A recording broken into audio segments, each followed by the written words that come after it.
Senhor Deus Todo-Poderoso, vamos dar início aos nossos estudos a respeito do Evangelho de Jesus, para o que pedimos a assistência e proteção dos vossos bondosos mensageiros e do nosso anjo da guarda, a fim de que nos esclareçam a inteligência e nos deem o discernimento necessário, a nós os encarnados e aos nossos irmãos desencarnados que aqui vieram com a permissão do Pai, para bem compreendermos o que vamos estudar. Rogamos a Jesus, o nosso mestre e guia, seja conosco e presida a nossa reunião. Em nome da irmã veneranda, a protetora desta casa, damos por aberta a reunião de estudos da presente noite. Que assim seja. Sem desfalecimentos. E não nos cansemos de fazer o bem, porque a seu tempo ceifaremos, se não houvermos desfalecido. Paulo, Gálatas 6:9. Há pessoas de singulares disposições em matéria de serviço espiritual. Hoje creem, amanhã descreem. Entregaram-se ontem às manifestações da fé. Entretanto, porque alguém não se curou de uma enxaqueca, perdem hoje a confiança penetrando o caminho largo da negação. Iniciam a prática do bem, mas se aparece um espinho de ingratidão dos semelhantes, proclamam a falência dos propósitos de bem fazer. São crianças que ensaiam o aprendizado na escola da vida, distantes ainda da posição de discípulos do Mestre. O exercício do amor verdadeiro não pode cansar o coração. Quem ama em Cristo Jesus, guarda confiança em Deus, é feliz na renúncia e sabe alimentar-se de esperança. O mal extenua o espírito, mas o bem revigora sempre. O aprendiz sincero do Evangelho, portanto, não se irrita nem conhece a derrota nas lutas edificantes, porque compreende o desânimo por perda de oportunidade. Problemas da alma não se circunscrevem a questões de dias e semanas terrestres, nem podem viver condicionados a deficiências físicas. São problemas de vida, renovação e eternidade. Não te canses, pois, de fazer o bem, convencido, todavia, de que a colheita por tuas próprias mãos depende de prosseguires no sacerdócio do amor sem desfalecimento.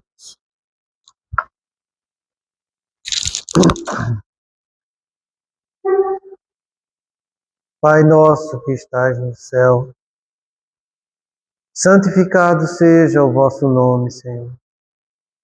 Que venha a nós o vosso reino, e seja feita a vossa vontade, assim na terra como no céu. O pão nosso de cada dia nos dai hoje, Senhor. Perdoai as nossas ofensas, assim como nós perdoamos aos que nos têm ofendido.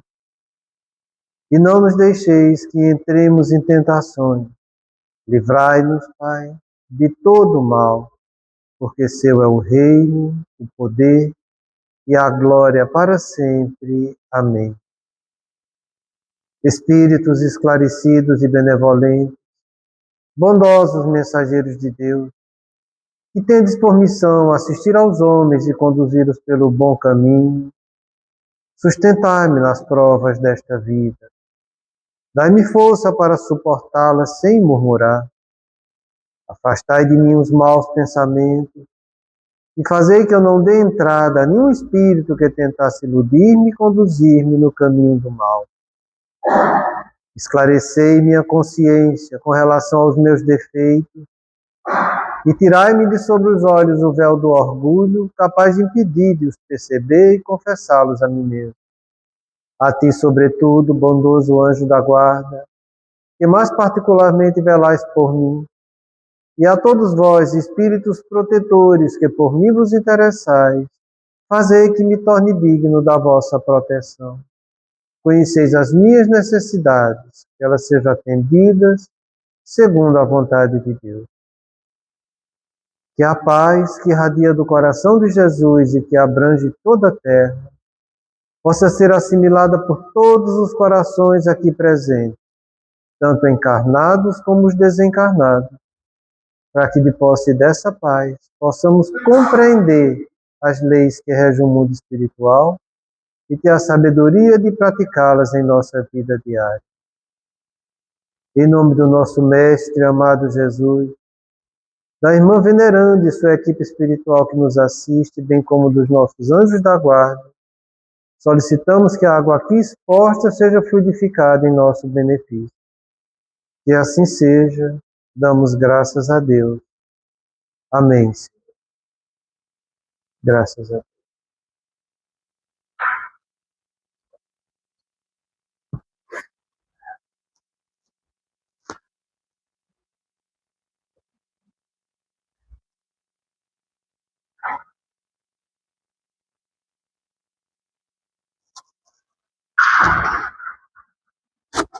Boa noite, gente. Nós, a semana passada, estávamos analisando essa orientação do protetor. Eu vou ler mais uma vez para dar continuidade aos estudos. Ele afirma o seguinte: para julgarmos de qualquer coisa, precisamos ver-lhes as consequências. Assim, para bem apreciarmos o que em realidade é ditoso ou inditoso para o homem, precisamos transportar-nos para além desta vida, porque é lá que as consequências se fazem sentir. Eu trouxe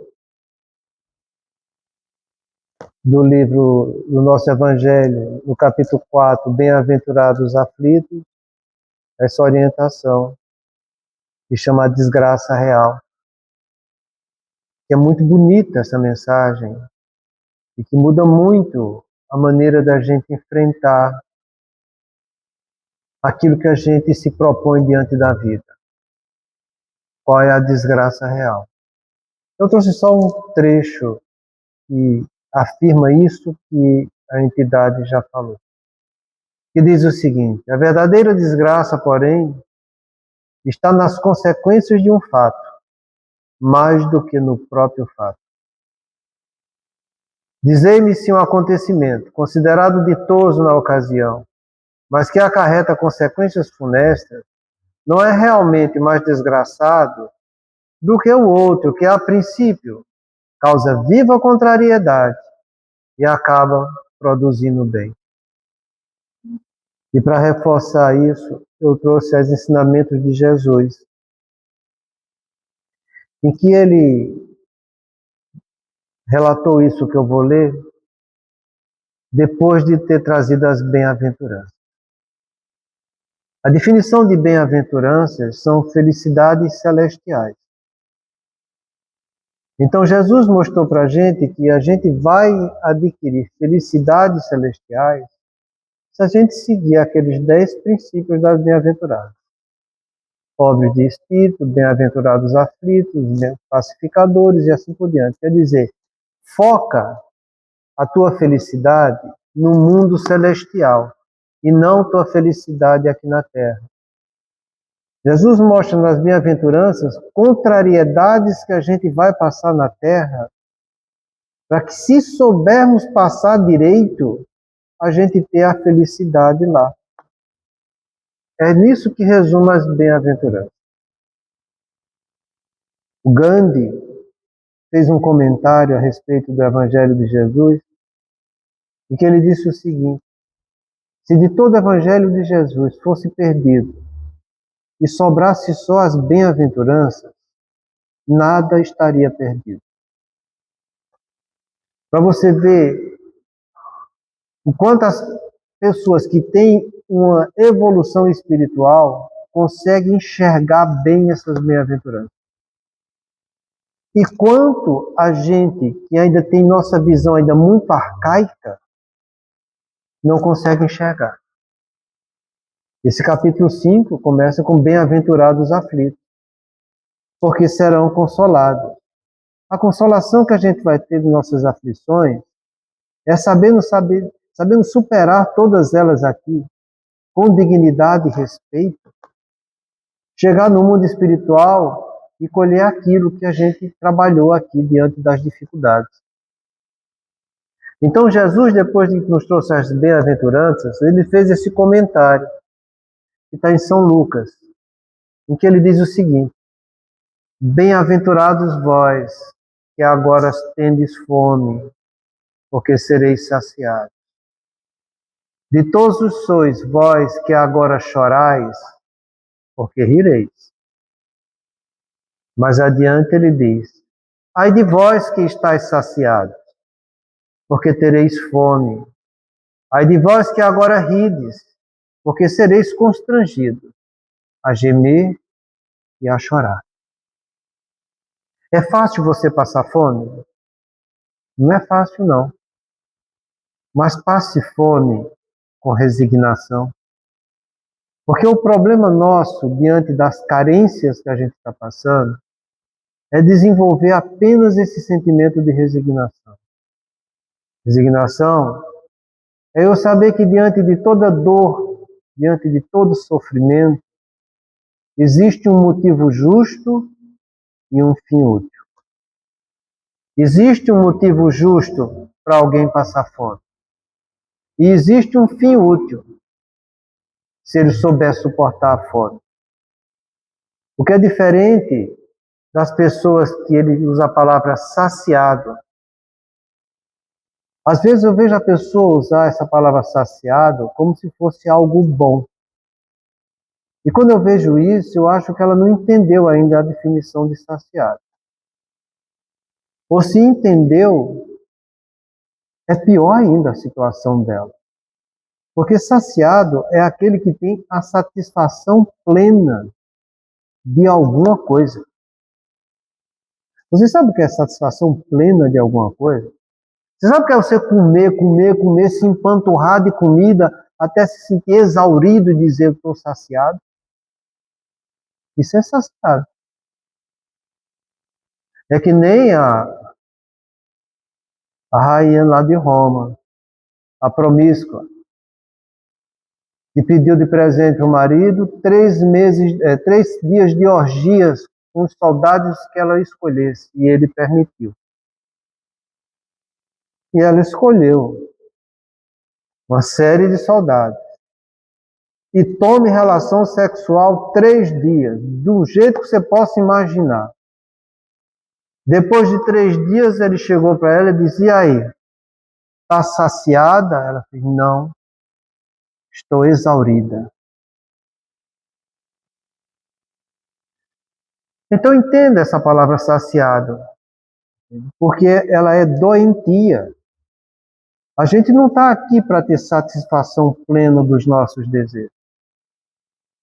A gente está aqui para, através das sensações que o corpo nos oferece, trabalhar bons sentimentos. Nossos desejos têm que ser educados pelos nossos deveres. O tempo inteiro, o ser humano ele vive com essas 2 balanças na mão. Numa está, no prato da balança está o desejo, no outro prato está o dever. Você escolhe o lado da sua balança que vai pesar mais. Mas uma coisa eu te asseguro: o que Deus quer de nós é que pratiquemos deveres. Por isso que mandamentos são deveres maiores que precisamos praticar. E Deus mandou, pela primeira psicografia do mundo, os 10 mandamentos, os 10 deveres maiores que deveríamos praticar.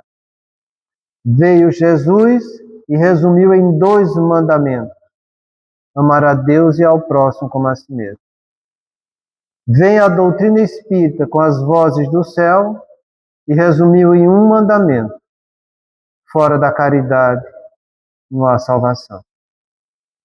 Então, nosso objetivo aqui é nos conscientizarmos para praticar deveres em cima dos nossos desejos e agindo assim com consciência do que a gente está realizando.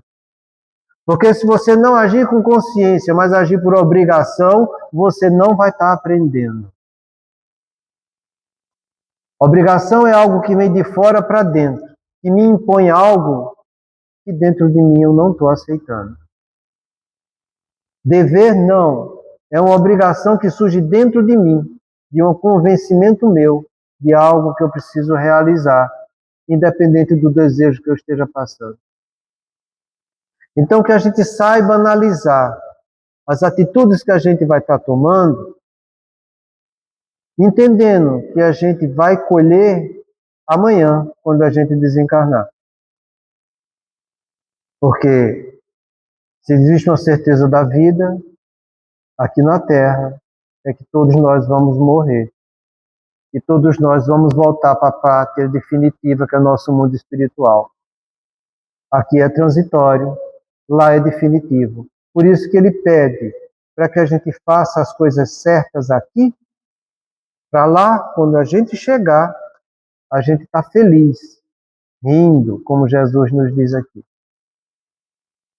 Mas a verdade é que a espiritualidade das sombras, ela sabe que nós ainda somos muito materializados.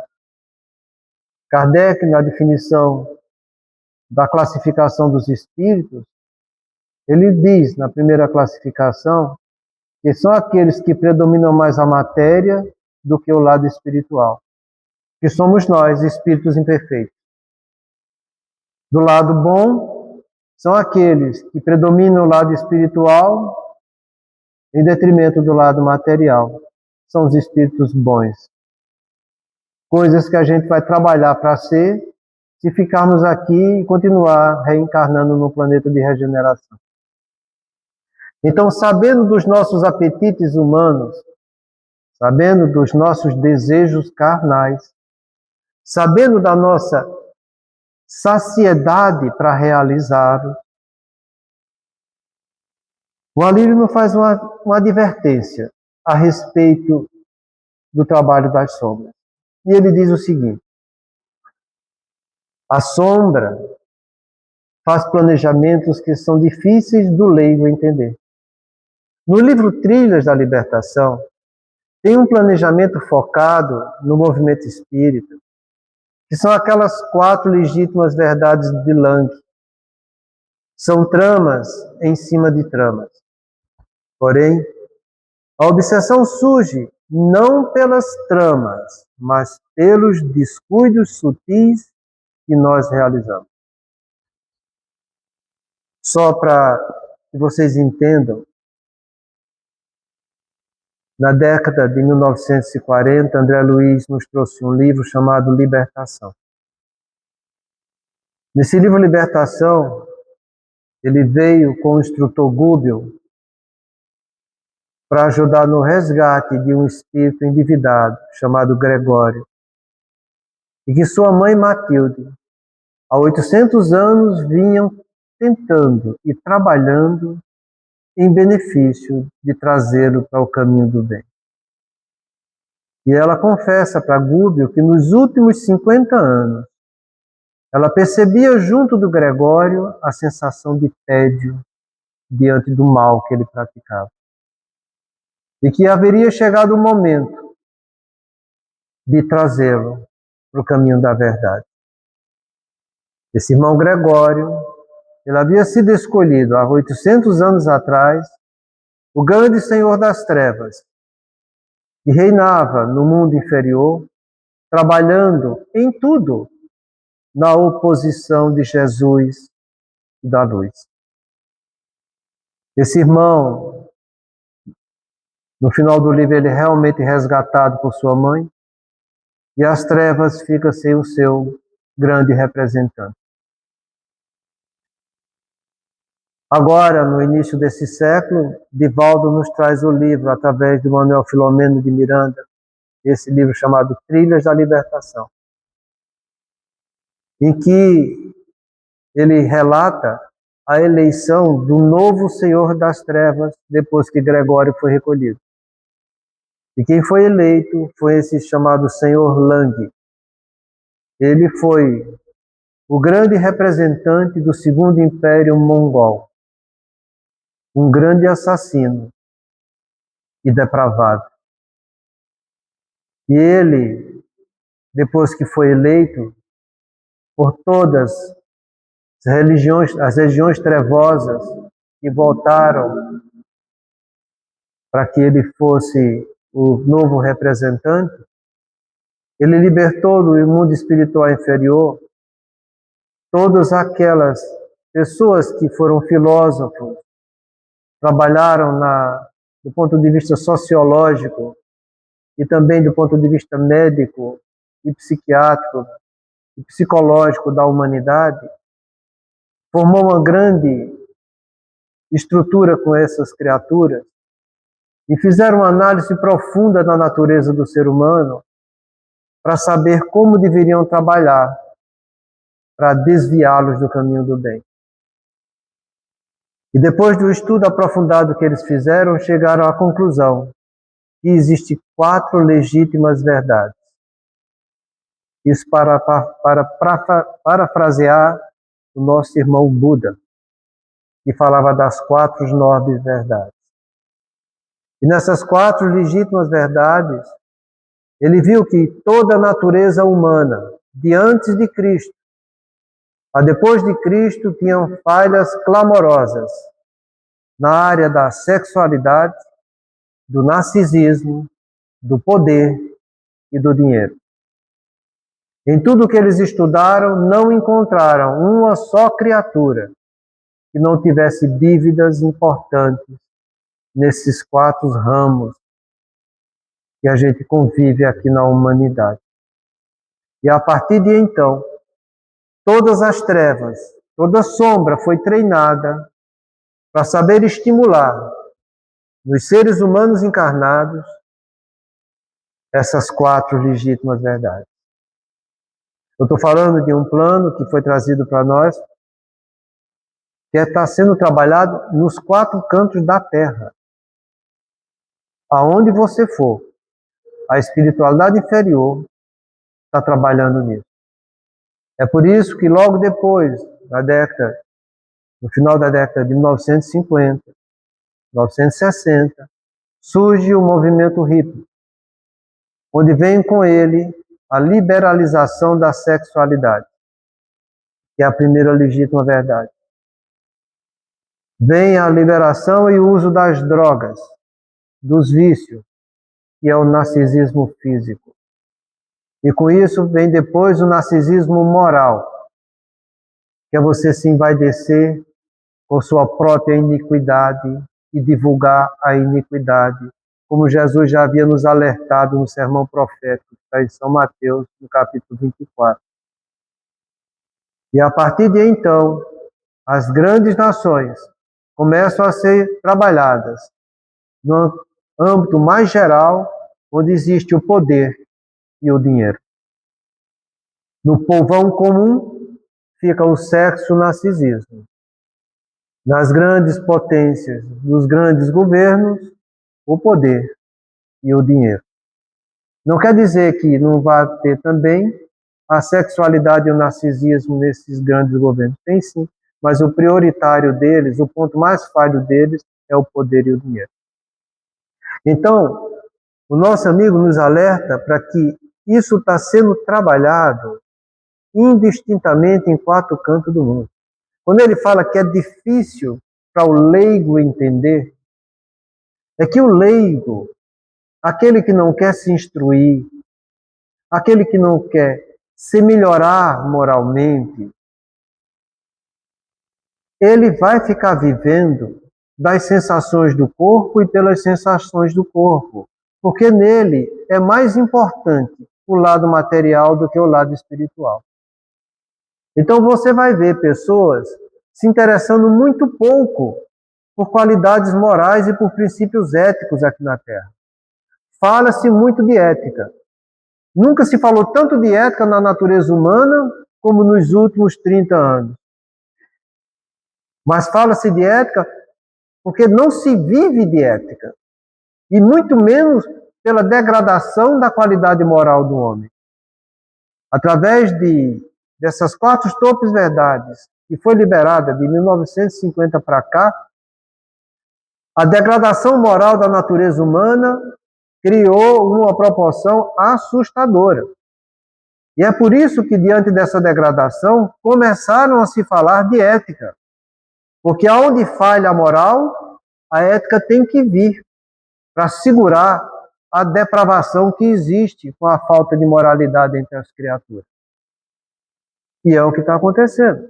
Então, dos últimos 30 anos, fala-se muito de moral, fala-se muito de ética, para que essa ética venha trazer luz para os princípios morais da natureza humana. Mas são muito poucas as pessoas que se interessam por isso. E, em consequência disso, facilmente, a maioria das criaturas vive envolvidas em degradações morais referentes ao sexo, ao narcisismo, ao poder e ao dinheiro. Então não é a trama que vai gerar problemas em nós. São as nossas falhas que são aproveitadas pelas tramas e eles sabem que vai ser bem aceita por nós. O problema não é a sombra, o problema somos nós com nossas imperfeições morais. Todos nós temos falhas clamorosas nessas 4 áreas. Se você acha que não tem nessa vida, entenda, todos nós aqui estamos pagando pequenas parcelas dos juros das imensas dívidas que temos. Nós não somos isso que nos apresentamos. Nós apresentamos uma pequena faceta da nossa individualidade, que está aqui para trabalhar aquilo que temos condições nessa encarnação. Não pense que você é esse santo que você acha que é. Porque quando você chegar lá, que começar a lembrar das suas últimas encarnações, você vai cair para trás. Já falei para vocês aqui do livro Nosso Lar, da mãe do Lísias, Dona Laura, e depois de trabalhar 30 anos em Nosso Lar, começou a ter flashes de encarnações que ela não lembrava. E diante desses flashes começou a perturbá-la, ela ficou muito incomodada e foi procurar saber no Ministério do Esclarecimento o que estava acontecendo com ela. E lá o orientador disse: você começou a adquirir condições de resgatar suas dívidas dos últimos 300 anos. Eu estou falando de alguém que tem uma casa própria em Nosso Lar. André Luiz nem isso tinha. Era penetra na casa dos outros. Eu estou falando de alguém que tinha a família toda recolhida em Nosso Lar por merecimento. Porque lá não existe favor, é merecimento. Estava ela, o marido, estavam os filhos, estava a família toda que ela estava cuidando. Pois ela ia ter condição de pagar as dívidas dos últimos 300 anos. E o orientador ainda chegou para ela e disse o seguinte: primeiro você vai ler a sua história dos últimos 300 anos. Porque se você for lembrar, o trauma vai ser tão grande que você pode se perturbar. Porque ela ia entender que aquilo que ela já adquiria conhecimento ultimamente ia bater de frente com as coisas equivocadas que ela tinha feito nas últimas encarnações. E ela ia ficar muito angustiada, vendo nela mesmo, aquilo que ela achava que não era, mas que no fundo ela ia ter certeza que era. Do mesmo modo, seremos nós. Seremos nós. Tem uma passagem no livro Ação e Reação de André Luiz, em que o orientador Alfredo, ele está se colocando à disposição para esclarecer as criaturas que foram recolhidas naquela casa de tratamento. E uma das criaturas chega para ele e diz: vocês falam que eu sou espírita e que tive várias encarnações, mas eu não estou lembrando das minhas últimas encarnações. Nem estou vendo ninguém das minhas últimas encarnações. O Alfredo diz o seguinte: meu amigo, enquanto você estiver preso com os equívocos que você fez dessa última encarnação, você não vai lembrar de nada. Porque a tua vida ainda está restrita nas dívidas que você assumiu dessa última encarnação. Assim seremos nós. Kardec fala isso, e está no nosso livro dos Espíritos. de volta, o capítulo chama De Volta ao Mundo Espiritual. Ele fala que a pessoa só vai melhorar da perturbação e lembrar de vidas passadas à medida que ele vai se desmaterializando da última encarnação.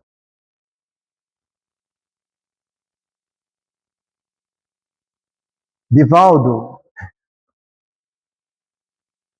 recebeu uma orientação de Joana de Ângeles quando ele estava próximo de desencarnar, em que Joana diz: Divaldo, vê se procura estar bem calmo quando você for desencarnar. Ele disse: mas como é que eu posso estar calmo quando eu for desencarnar? Quem vai estar calmo que vai desencarnar? Ele disse: pois é melhor que você esteja calmo e em paz. Porque se você tiver com ressentimento, com mágoa, com preocupação descabida, a gente não vai poder te ajudar. É assim que funciona a coisa. Jesus falou para a gente não construir o tesouro na terra, onde a traça, a ferrugem corrói e os ladrões roubam. Mas que a gente construa o nosso tesouro no céu, onde nem a traça, nem a ferrugem corrói, nem os ladrões roubam. Porque onde está o teu tesouro, vai estar teu coração. Jesus, quando disse isso, ele disse que aquilo que a gente for fazer aqui na terra é para construir olhando o mundo espiritual, onde nem a traça, nem a ferrugem corrói. E os nossos atos aqui deveriam ter como referência aquilo que a gente vai colher quando chegar no mundo espiritual. Porque onde está o nosso tesouro, vai estar o nosso coração. Se você vive para a materialidade, se você vive para a saciedade, se você vive para os apetites humanos, se você não trabalha a sensibilidade espiritual, se você não procura se educar mentalmente, se você não vai atrás de algo que vai trazer luz para o teu futuro, o que é que você acha que vai acontecer quando você desencarnar? Então as pessoas, de uma maneira geral, elas são estimuladas pela espiritualidade inferior para que ela fique arraigada nos prazeres da terra, nas sensações do corpo.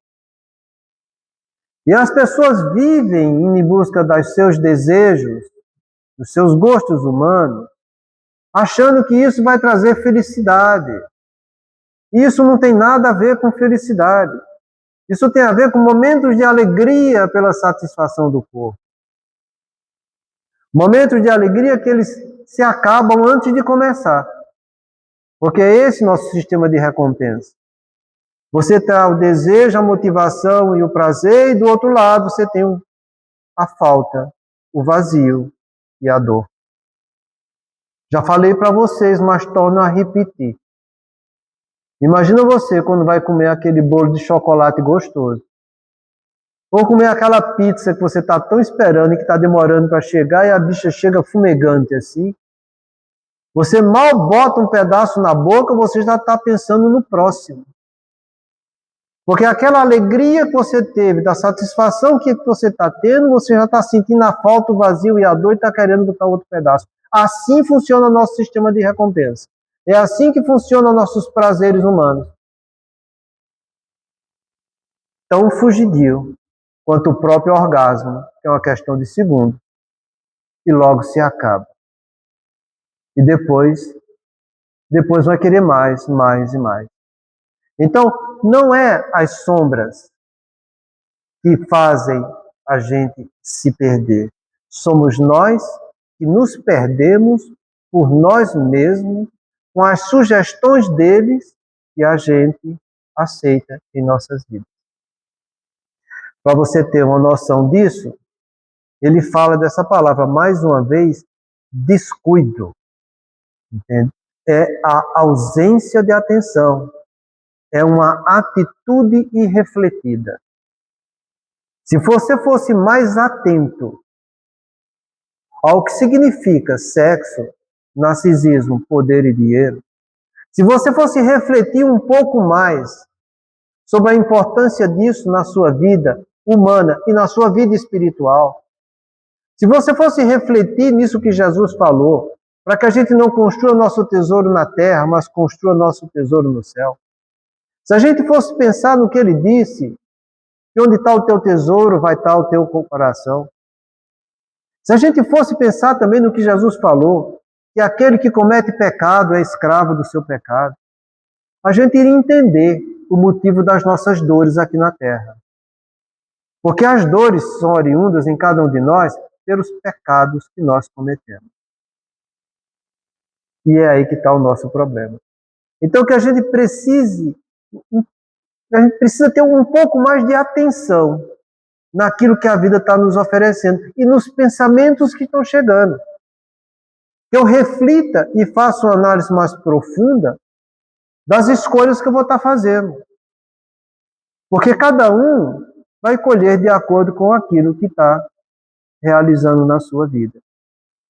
Eu trouxe para vocês algumas mensagens desse livro,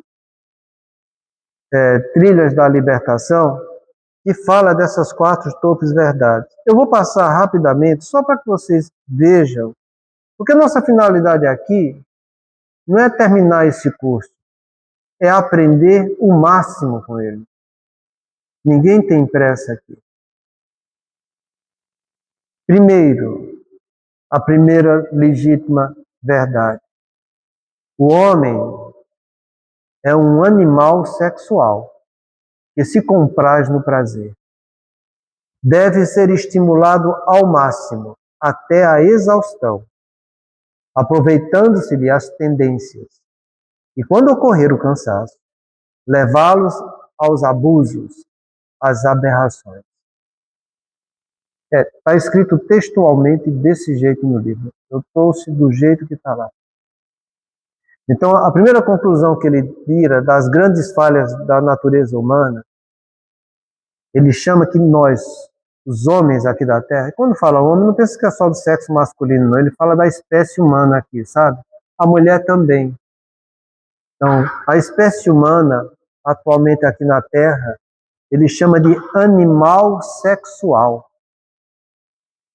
Em cada um de nós, é como Kardec falou da nossa classificação, predomina a matéria sobre o espírito.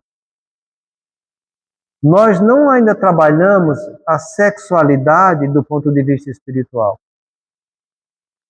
Nós estamos mais trabalhando a sexualidade do ponto de vista animal.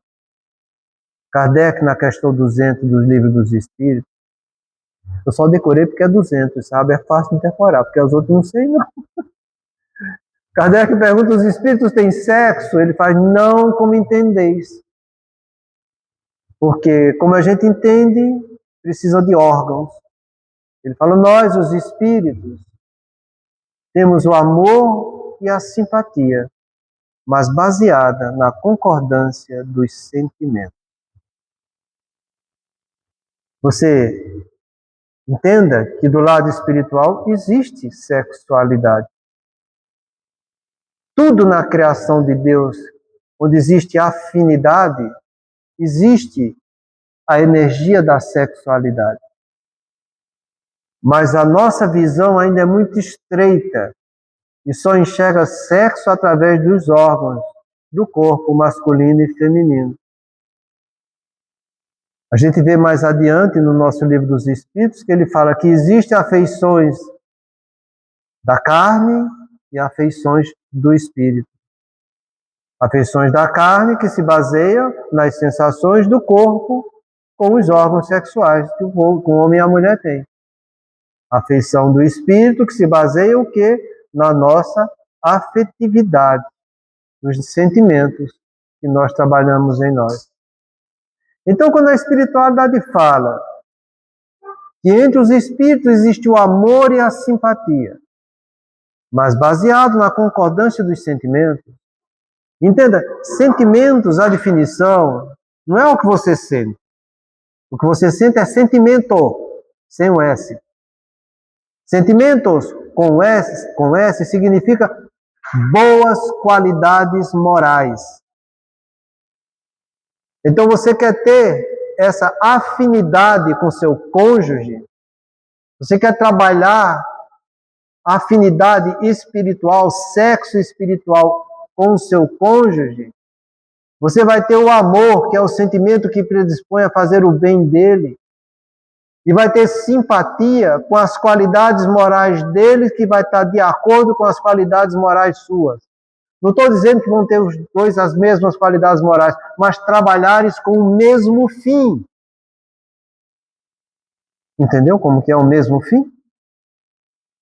Apreciarem as mesmas qualidades morais, fazendo bem um do outro, sem querer nada em troca, simplesmente por fazer o bem do outro.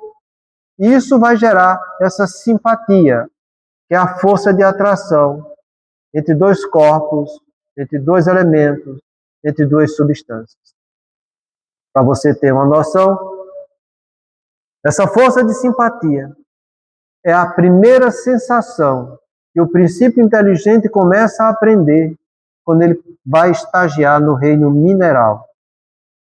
A formação das moléculas, que são corpos semelhantes que se atraem, é aí que o princípio espiritual começa a trabalhar nele essa força de simpatia. Para você ver que essa força de simpatia a gente tem, desde que a gente começa a nossa escalada, né? Então a gente tem que aprimorar essa simpatia, trabalhando sentimento de amor com boas qualidades morais. Se você faz isso com o seu cônjuge, você está extraindo o amor espiritual, você está extraindo e está alimentando a energia sexual entre você e ele. E é aí que a gente tem que entender. E para você se unir com outra criatura, não é só você sentir atração física pelo embelezamento do outro que melhora os teus apetites humanos. Não é só você olhar para a cara dele ou da cara dela e dizer é essa que é a mulher dos meus olhos, ou é o homem dos meus olhos. Isso aí é força animal. Isso aí é só atração física. Isso aí é só encantamento, do ponto de vista carnal. E muitas vezes a gente usa desse encantamento carnal, nem sempre por ser realmente algo que a gente simpatiza do ponto de vista físico. A maioria das vezes a gente sente uma certa simpatia por aquela criatura, porque ela vai ser o meio de eu me restabelecer diante de minhas dívidas, da minha consciência e a lei de Deus. Todos nós, como nos endividamos, precisamos de experiência com o outro para sanar as nossas dívidas. Você nunca vai conseguir sanar uma dívida sua só de você com você. Você precisa comprovar isso através do relacionamento humano. Então, se eu encontro uma pessoa que me oferece condições para eu me ressarcir diante de Deus da dívida que eu tenho, eu vou sentir uma aproximação por ela, nesse intuito de eu resgatar aquela dívida. É por isso que o Divaldo falava, que agora já foi, mas ele dizia que mais de 95% dos relacionamentos humanos eram expiatórios, por dívidas, e não por atração e simpatia por afinidade. Então, o que eu quero dizer com isso é que a espiritualidade inferior também sabe disso. E sabe estimular em cada um de nós o que ele chama de animal sexual. O nome disso chama-se de erotismo. Ele não trabalha a estimulação do amor e simpatia com boas qualidades morais. Ele estimula o erotismo para que você sinta prazer. Porque o erotismo é isso. É você querer que o outro venha lhe satisfazer. Não tem nada a ver com amor. Amor é quando eu quero o bem do outro. O amor animal é esse. O outro vem me satisfazer. Se ele está me satisfazendo, está bem. Se não está me satisfazendo, eu dou as contas dele e vou partir para outro lado. Então, é isso que ele fala. Então, o homem, ele é um animal sexual, erótico. se refere ao amor físico, ao desejo sexual, ao prazer carnal, ao orgasmo, por assim dizer. Então, estimula-se orgasmos e não aperfeiçoamento de sensibilidade e de qualidades morais. Então, você vê que, desde o movimento hippie, o sexo está sendo propagado desse jeito. Mas o problema não é só isso. É como eu falei para vocês, que a saciedade ela é algo ilusório no ser humano. Então a pessoa estimula o erotismo para que ele sinta prazer. E é como eu te disse, o orgasmo é uma questão de segundos, no instante passa. Então ele vai querer mais e mais e mais. E ele nunca vai se sentir satisfeito. Porque ele sempre quer mais. Entende?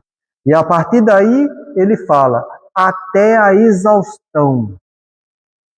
Até a pessoa ver que não consegue sentir prazer do jeito que ele gostaria de ter, está sentindo. Então ele vai entrar em exaustão. E você vê hoje em dia a coisa partindo para extremos, em que essas drogas vasodilatadoras, tadalafilas e companhias, sendo divulgadas e vendidas sem nenhum controle, em que os próprios jovens ficam tomando para ter uma ereção mantida, e ter vários orgasmos durante a noite com vários parceiros ou parceiras a noite inteira. É isso que ele chama exaustão. É isso que a gente está vivendo. Isso faz por quê?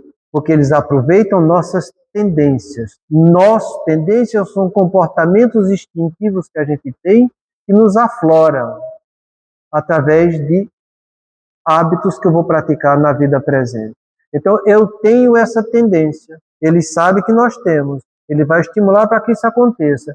Se você cai, aí é que está o problema. Muitas vezes eu vejo as pessoas dizerem, mas é só uma vez. Faz que é só uma vez. Usa droga que é só uma vez. Faz sexo desregrado que é só uma vez.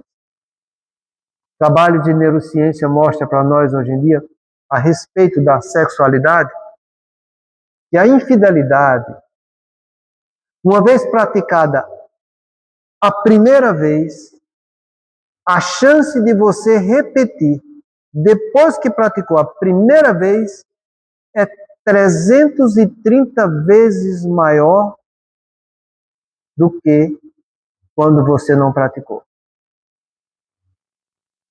Você, quando rompe suas barreiras de moralidade, você rompe os freios que te prendem nos teus instintos. E depois que você vê que aquilo ali foi legal, te deu algum prazer, e você se deu bem, e o seu companheiro ou companheira não está sabendo, então eu vou fazer de novo. É por isso que é 330 vezes mais efetivo de você praticar mais uma vez a sua infidelidade. E quanto mais a pessoa pratica, mais ele vai perdendo a vergonha de fazer o que é errado. E quando ele perde a vergonha de fazer o que é errado, ele entra num movimento chamado de iniquidade. Isso serve para toda licença moral que você pratique. Para roubar é a mesma coisa. Para mentir é a mesma coisa. Para fofocar é a mesma coisa. Para ser maledicente é a mesma coisa. É 330 vezes maior depois que você pratica. E é por isso que está lá no sermão profético de Jesus. E uma das 7 coisas é a iniquidade. E você vê as pessoas sem nenhuma vergonha, mentindo, roubando, metendo chifre nos outros, sendo infiel, na cara mais lisa do mundo, abusando de dinheiro, de poder, abusando de droga, abusando de embelezamento físico, que é a mesma coisa. achando que está tudo certo, que não tem nada errado, que é só aquela vez, que logo, logo tudo vai ficar bem e que ninguém vai saber de nada. E as pessoas aparecem na televisão com a cara mais lisa do mundo, num cinismo a qualquer prova, falando mentiras e os outros batendo palma e apoiando. Aí você lembra de Jesus, quando diz: cego que conduz cego, cairão todos no abismo. Daí essas dificuldades do leigo entender, porque o leigo se compraz com a sua inferioridade e o outro está massageando no ego dele quando está estimulando a fazer coisas erradas junto com ele. Então, vai ser praticado sexo até a exaustão, para que ocorra o cansaço. A pessoa entra em fadiga, tédio. É o que aconteceu com o nosso Gregório depois de 800 anos fazendo mal. A pessoa entra em tédio, cansaço, de tanto praticar sexo desregrado, querendo prazer, indo em busca de algo que no fundo ele só iria encontrar quando realmente trabalhasse o sentimento de amor e de simpatia, baseado na concordância dos sentimentos, porque esse é o nosso objetivo. Ele foge do objetivo querendo a mesma finalidade e não vai encontrar nunca. E não encontrando, ele cansa, ele entra em tédio. Aí ele parte por os abusos. E aqui, quando ele fala abusos e aberrações, você sabe que do ponto de vista sexual, o que é aberração, né? É sexo depravado mesmo. Aí é com 2, com 3, com 4, com 10, com 15, aí vai, tá entendendo? E aí é sexo de qualquer jeito, de qualquer canto, é em qualquer buraco, é em qualquer coisa, tá entendendo? E vai atrás de prazer. É nisso que as pessoas divulgam, é isso que você encontra por aí. E é isso que tem que ser falado. É isso que tem que ser explanado.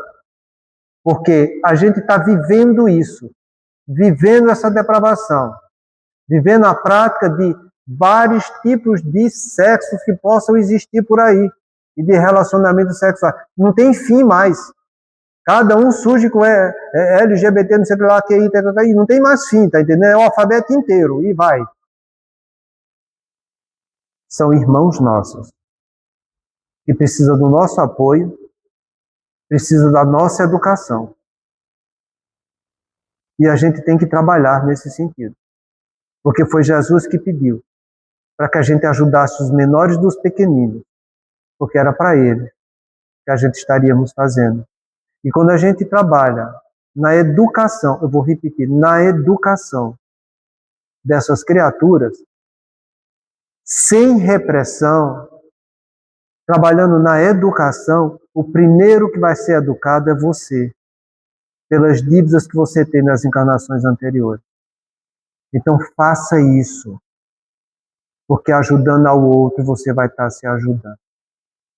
Semana que vem a gente vai dar continuidade às outras 4 legítimas verdades. Muita paz a todos.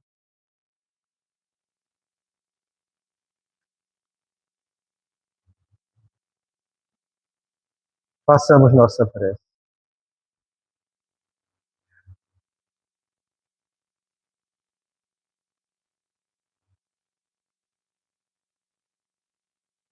Somos o que atraímos. Você nasceu no lar que precisava nascer.